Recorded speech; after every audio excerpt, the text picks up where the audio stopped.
Project Hamilton was a big success as far as its objectives, but its objectives were quite technical. The amount of research and development that would be needed to bring out a CBDC, let's say in the next 5 to 10 years, would be much more intense. But Europe is moving quite rapidly and hopes to make a decision on a digital euro this year. In this, in this Galapagos of different solution sets, sounds like the Brazil solution set might be the one that wins, right? And the United States has a really difficult conflict of interest there because on the one hand, they don't want to dollarize a whole lot of small countries or small open economies where people might start using a digital dollar rather than their own currency, and that would be a problem for monetary policy in those countries. But on the other hand, the US government likes dollar dominance because it makes it has many advantages.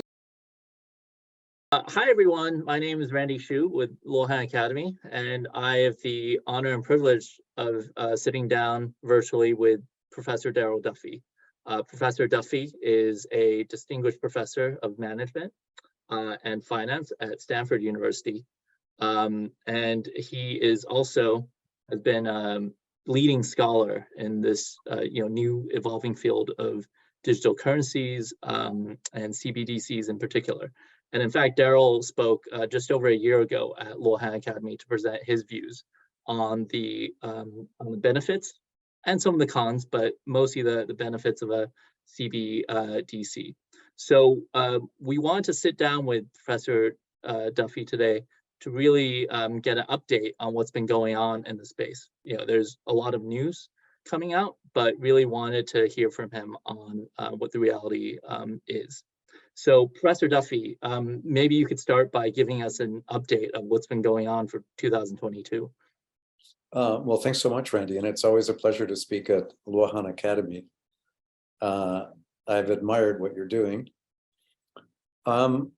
Well, a lot's happened since we spoke about this the last time. China's had another year of experience with ECNY. The United States is still debating whether it should get started with a CBDC in earnest. It's still doing research. The Eurozone, led by the European Central Bank and Christine Lagarde as its president, are moving full force ahead. Some emerging market economies are moving pretty rapidly in developing. And there's a lot of wait and see. There's a lot of movement, which is, I think, promoted mainly by some central banks being relatively satisfied with their bank rail payment systems or development of the bank rail payment system, but working on CBDC just in case, or maybe out of fear of missing out should other countries make significant advances and they get left behind. Nobody wants to get left out. In the United States, that's called FOMO, fear of missing out.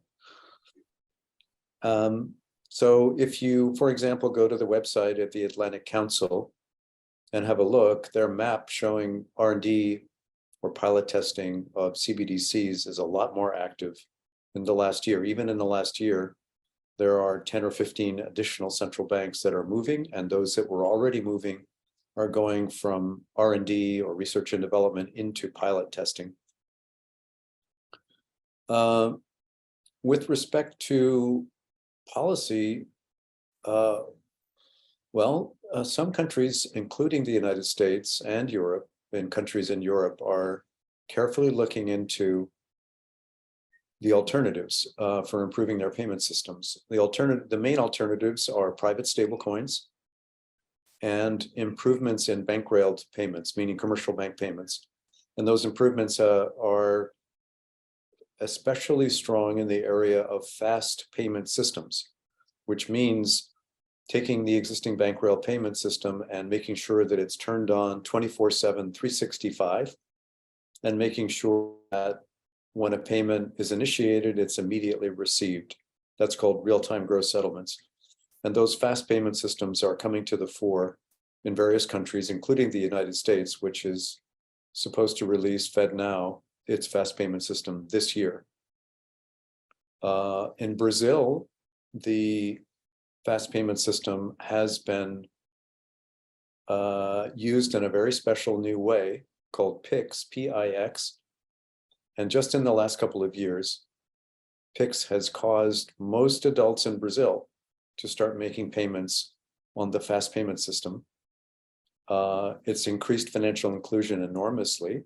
It hasn't been that expensive to add this feature to the fast payment system that allows everybody to pay everybody very easily and quickly.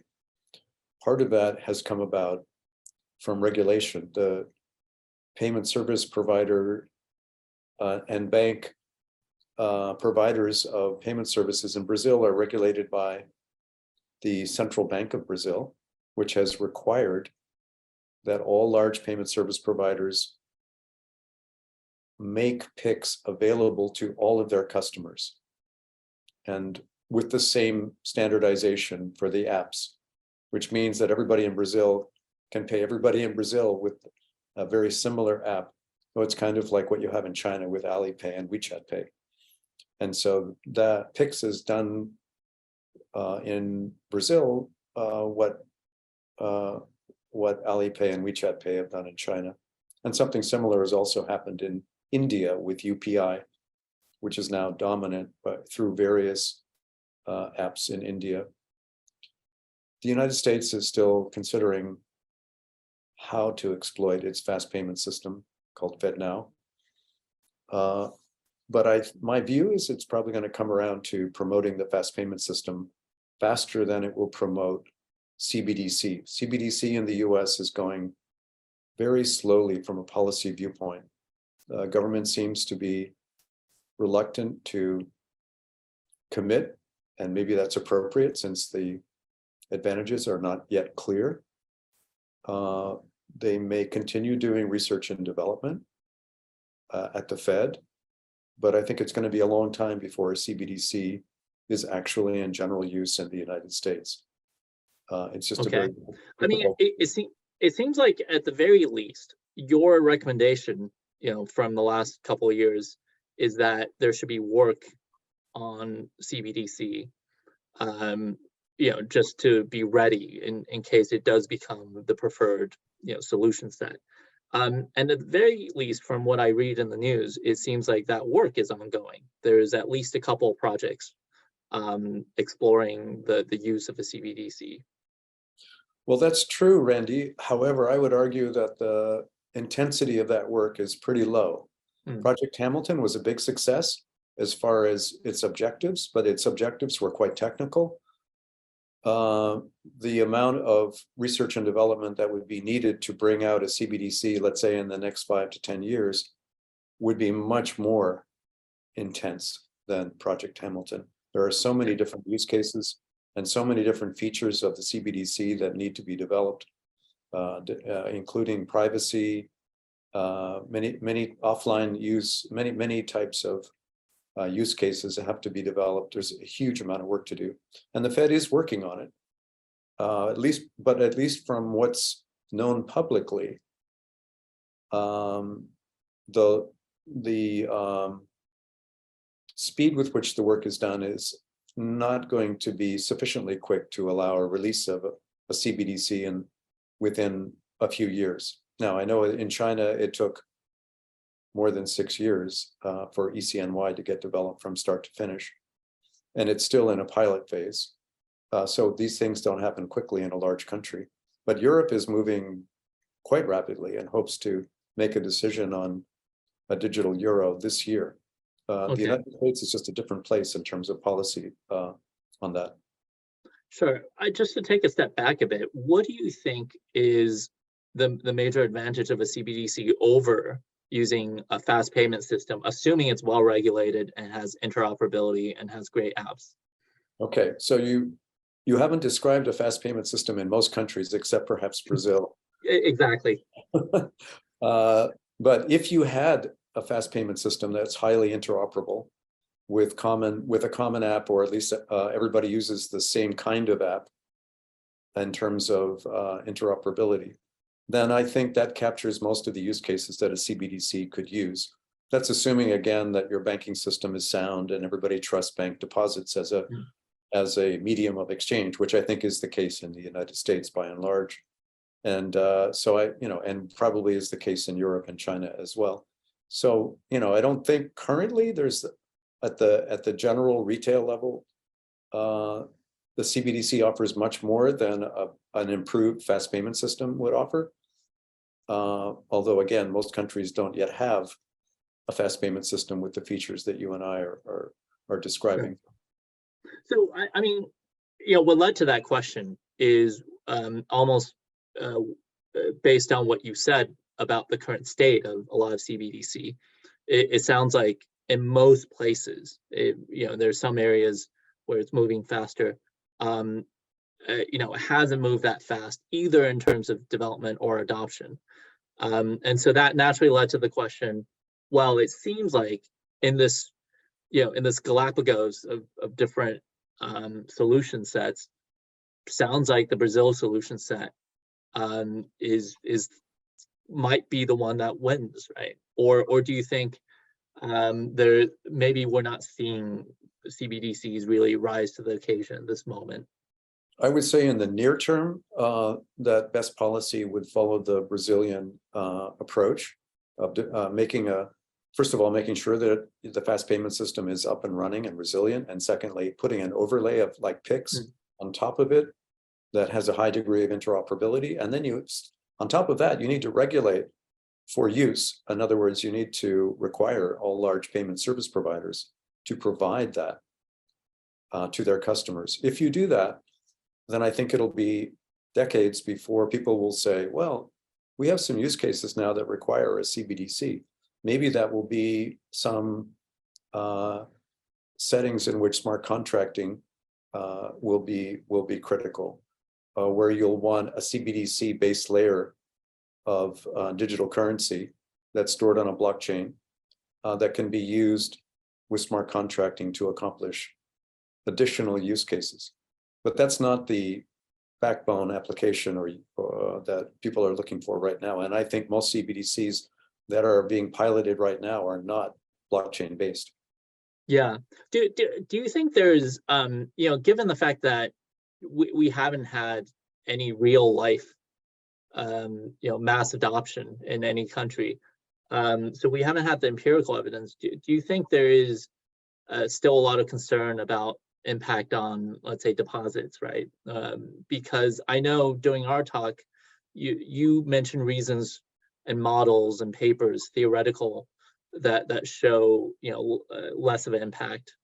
But do you think this is still a major concern, that there are so many downsides to a CBDC, and we're not even getting into the consumer side issues of privacy and information? Well, central bankers are still showing a lot of concern, and when they talk about introducing a CBDC, they say words to the effect, well, of course, we're not planning to disrupt our banks. No. Now, I think their main concern is that banks could stop lending if a CBDC were to take over. I don't think that concern is well placed. I think it could be, though, that some banks will lose profitability. Yeah. Because if they get disintermediated by in their payment franchises like credit cards with a CBDC or by other means like stable coins, or if they're forced to pay more for deposits because consumers and corporations are swishing their deposits around with their fast payment apps or their CBDC apps, then I think banks might lose profitability, but I don't see that they're going to stop lending very much. The question is, are central bankers okay with that? The approach in Europe seems to be, well, we're not so concerned in Europe because we're going to limit the amount that you can store or pay with a CBDC. And that's one way to take care of that problem. Of course, it also does limit the adoption of the CBDC if people know that they have a limited ability to use it. Sure. So now I think one of the inherent benefits of a CBDC, so again, I'm not an academic economist who study this, but just intuitively, it seems like one of the benefits is what people have pointed out of efficacy of monetary policy. You could do a lot through the CBDC or central bank kind of wallet. And that's something no other system, right? No fast payment system can really replicate. Do you think this is something that people really think of as a major benefit, or is it just very secondary to the conversation right now?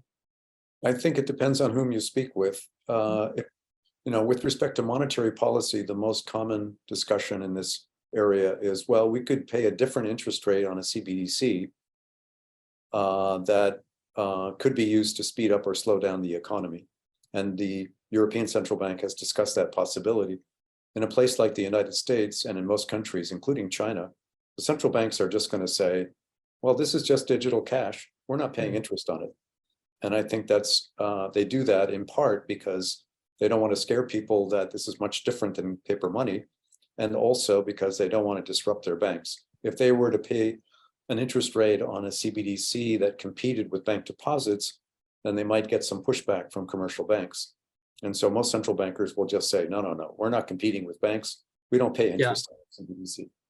Okay, but people are people still worried about the idea of a central bank, a quasi government institution, or even a government institution in jurisdictions taking on the role of clients, like taking on customers? Well, I think China's central bank has chosen the right route there, which is they're not customer facing. They ask payment service providers, mostly the large banks in China, to be the customer facing distributors and payment app providers. And the central bank is simply at the backbone. And I think that's what almost all central banks are going to do. Almost none of them will be customer facing. Okay. And since the dollar is the major reserve currency, are there different considerations for the Fed versus some country that isn't? Terrific question. So yes, I think the main concern is, will the Fed, if it has a CBDC, allow people all over the world to use it? And the United States has a really difficult conflict of interest there because on the one hand, they don't want to dollarize a whole lot of small countries or small open economies where people might start using a digital dollar rather than their own currency. And that would be a problem for monetary policy in those countries. But on the other hand, the US government likes dollar dominance because it makes it has many advantages. It gives the United States geopolitical advantages. For example, when it imposes sanctions, it gives it taxpayer expense advantages because it's cheaper to issue US Treasury securities when everyone uses the dollar as a dominant currency. Foreign central banks love it as a reserve currency. It's the most popular by far. And the government likes that. The government might say, well, we're concerned about those small countries being dollarized, but we really like dollar dominance, so let's go for it. I don't know what the United States will do, and of course the Fed is not the government itself, it's an independent central bank, but that is a really tough decision. If they don't use the CBDC to dollarize, they also have a big policy decision about whether to allow private stablecoins to dollarize other countries. I think that will be another interesting one. Yeah, I was going to say, if some of these countries adopt stable coins or Bitcoin, I mean, that hasn't been very successful, that are denominated in the dollar and mostly traded in the dollar, right? Imagine if you decided your currency was oil and oil is mostly traded in dollars, right? I'm just trying to think now on the stable, that kind of is a good segue into stable coins. Like what's been going on here? I've heard, again, I don't follow the space that closely, but I've heard different proposals for allowing stablecoin issuers to get access, right, to Fed facilities or regulatory structures around stablecoin issuers. Very controversial in the United States. They don't know how to regulate stablecoins yet. And just in the last few days, the Fed has denied a Federal Reserve deposit account to one of the proposed stablecoin providers called Custodia Bank. So that's pretty significant. Now, a stablecoin provider wouldn't necessarily need a Federal Reserve account. They could back their stablecoin safely or reasonably safely with Treasury bills rather than a Federal Reserve account. But then they would have to find an easy way for people to deposit money and to redeem from the stablecoin. And so that interaction might have to be through a correspondent bank, because you can't, if you don't have a master account at the Fed, it's pretty hard to handle deposit accounts. So that's all in the future. I don't know how that's going to work out. It's kind of mysterious. And other countries are dealing with it in their own ways. In the United Kingdom, you may have noticed, there's some progress with providing British pound stablecoins through banks. And so the UK is a bit more innovative in this area. And, I don't know what other countries are going to do. I know China has limited the use of stablecoins, at least onshore. But I read about an offshore renminbi stablecoin called CNHC that might be released. That sounds very exciting. I think that would be to China's advantage in promoting the international use of the RMB if it were to make an RMB stablecoin available internationally. So basically, an offshore RMB through a stablecoin. Interesting. Now, do you think how much has happened in the stablecoin space? Has this, because historically stablecoins were used by crypto people involved in other cryptocurrencies. There are, I've heard different pitches on stablecoins, their inherent advantages, and to your point, they are a competition if you have a bad payment system or financial repression, right? So, has there been more uptake of stablecoins? Have some, even under the constraints operating right now, have some of these stablecoins found that much success or uptake?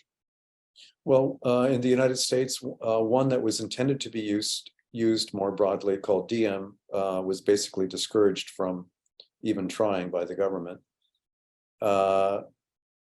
There are moves afoot to try to get stablecoins into the general economy.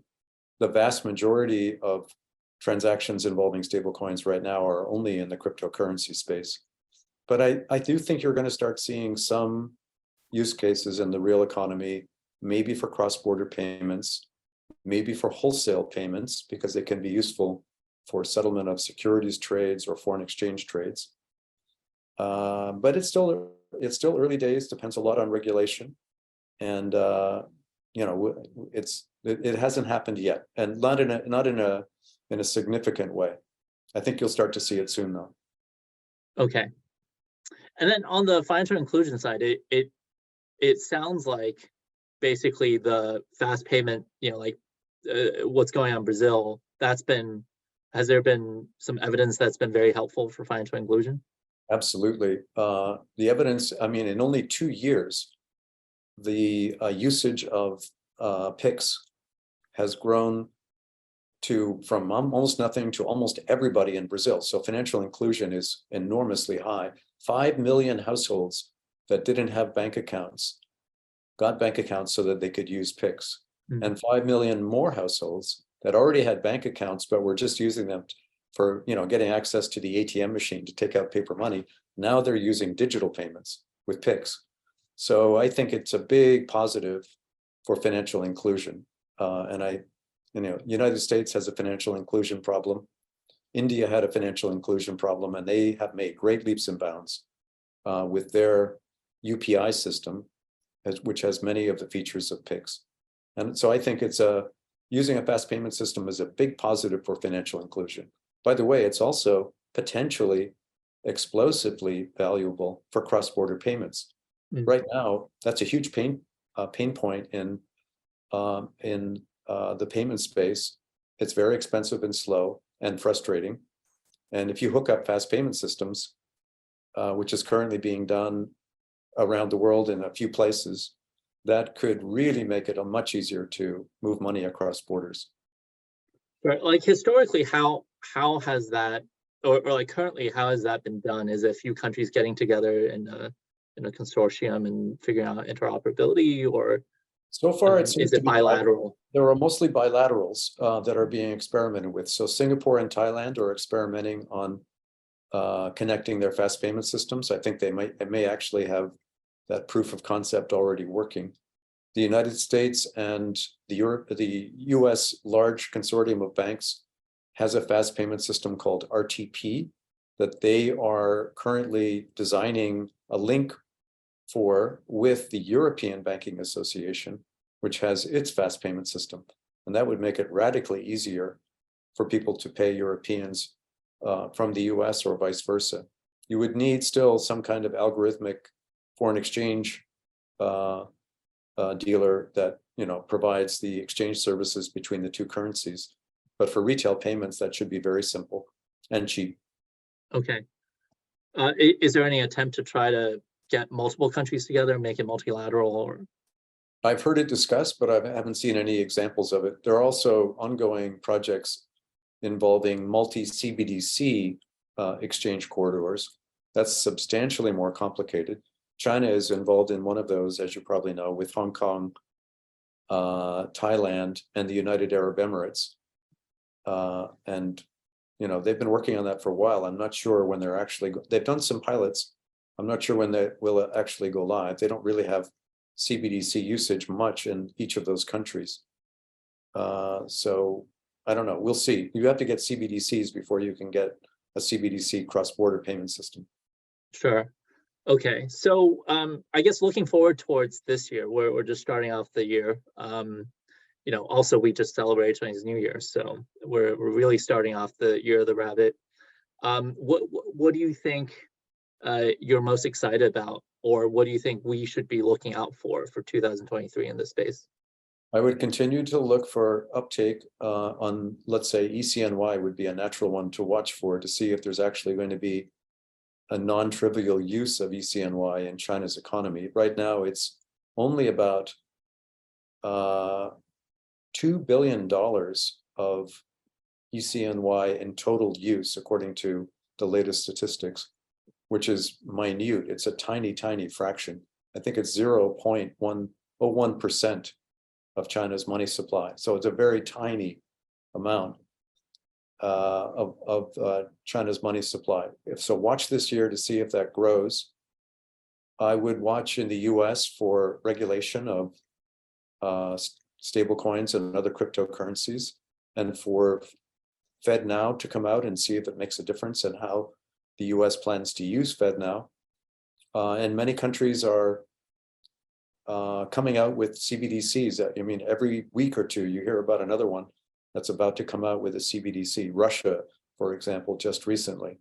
Also, I would watch for some degree of polarization of the world into countries that are going to rely entirely on SWIFT for cross-border payments, and countries that feel like they need an alternative.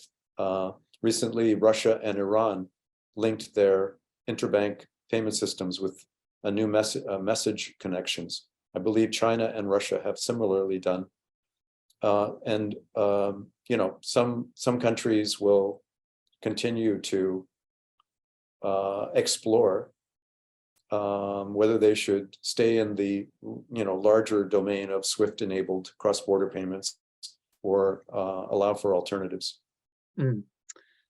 Interesting. So I guess off of what you just said, what do you think happens in the US in 2023 with regulations? What are the possible scenarios? It's been very hard to predict.